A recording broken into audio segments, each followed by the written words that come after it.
Queso Radio.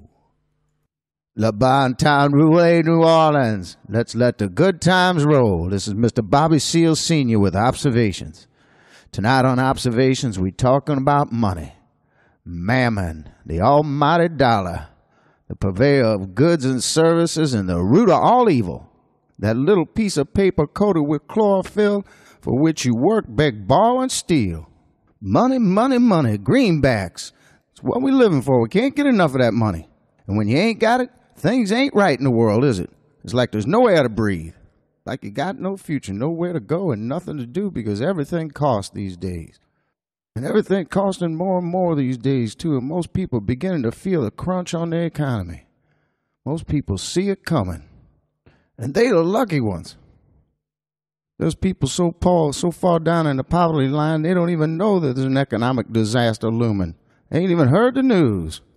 So far down, they don't even know we're coming off the end of good times.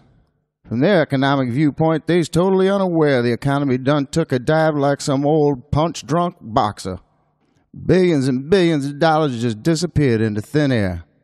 And up to this point, they putting it all off to just the natural flow of the market. That fickle mistress, supply and demand. While Mr. and Mrs. Average Joe got 2 cars in the driveway they can't afford to put gas in. No, Bobby, he don't want to be the one to have to tell you. He don't want to be the one to burst your dreams about the wonderful capitalistic society we live in. But there appears to be some sort of illegality taking place here, and good old-fashioned greed has reached in and drove us to the brink of disaster. If honesty and integrity were the currency of the times, we'd be living in the poorhouse. And I'm no communist sympathizer, I'm all-American in my view. But can you tell me how the government managed to let this shit happen in the first place? This stinks so bad of corruption and conspiracy, I'm almost sorry I mentioned it. If I get snatched off the street and end up in some foreign prison, you understand it wasn't for my political views. I'm a patriot. I love America. I'm looking for the truth, and I'm going to speak it out loud, because that is my job as an American observer, to bring the truth to you at home. And dear listener, I got bad news for you. Something stinks out there.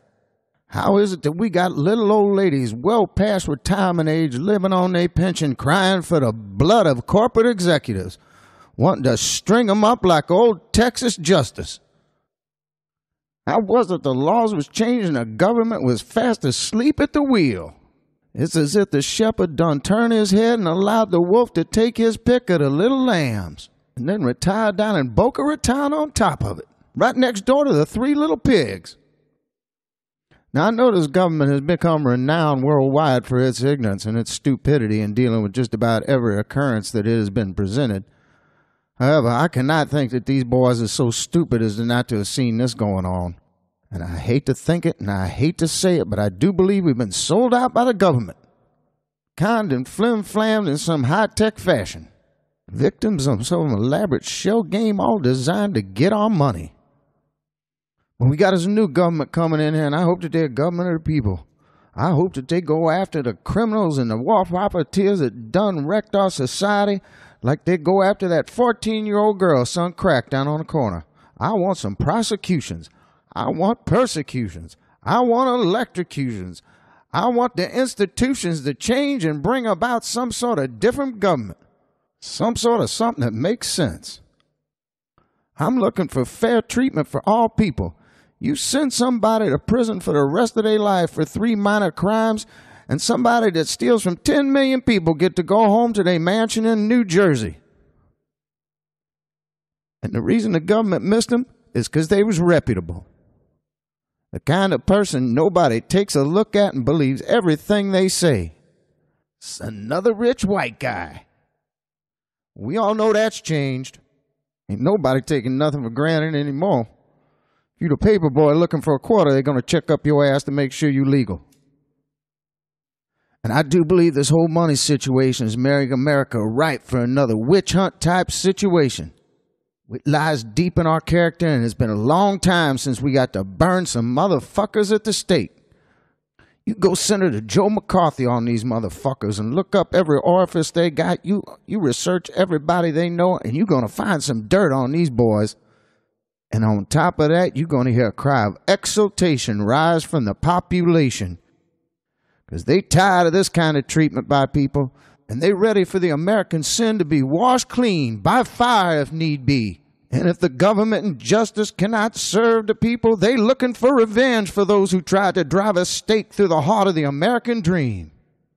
We got to find a new ways to make some new laws to deal with these kind of peoples, because they economic terrorists trying to destroy the whole world. And we have to look to other countries for inspiration in finding our way. And you may not like the Chinese, but you got to respect the way that when somebody steals from the people like they do over there, they got them blindfolded smoking a cigarette within a week and a half. Liberty and justice for all. Can there be a sadder legacy for us to leave to our children than letting the criminals get away unpunished? We allowed ourselves to be kind and destroyed the financial future of America. Replaced the horn of plenty with macaroni and cheese for the children. And we're letting them get away with it again. Queso Radio.